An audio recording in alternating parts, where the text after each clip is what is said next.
যৌন বৃদ্ধির আমল, যার যৌন সমস্যা আছে সে যদি এই আমলটি করে তার যৌন এত পরিমাণে বৃদ্ধি পাবে।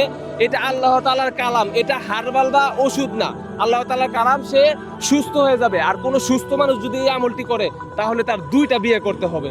আমলটি কিন্তু পরীক্ষিত, এটা হলো একটা কোরআনের আয়াত, সূরা আলী ইমরান আয়াত নং 14। আয়াতটি হলো জুয়্যিনা লিন-নাসি হুব্বুশ শাহাওয়াতি মিনান নিসাই ওয়াল বানিনা ওয়াল কনাতিরিল মুকানতারাতি মিনাজ-যাহাবি ওয়াল ফিদ্দতি ওয়াল খয়লিল মুসাওওয়ামাতি ওয়াল আনআমি ওয়াল হারথ যালিকা মাতাউল হায়াতিদ দুনিয়া ওয়াল্লাহু ইনদাহু হুসনুল মাআব। এই আয়াতটি 7 বার পরে বালতিতে পানিতে ফু দিবেন গোসল করার আগে। সেই পানি দিয়ে গোসল করবেন এবং এক মগের ভিতরে অল্প পানি নিয়ে সেই পানির ভিতরে ফু দিয়ে সেই পানিটা খাবেন। ইনশাল্লাহ আল্লাহর রহমতে আপনি সুস্থ হয়ে যাবেন এবং আপনার বউ কখনো পরকীয়া করবে না। আর যাদের এই সমস্যা আছে, ঠিক আছে, অনেকেরই এই সমস্যা জিনের কারণ হয়ে থাকে, জিন যৌবন নষ্ট করে দেয়।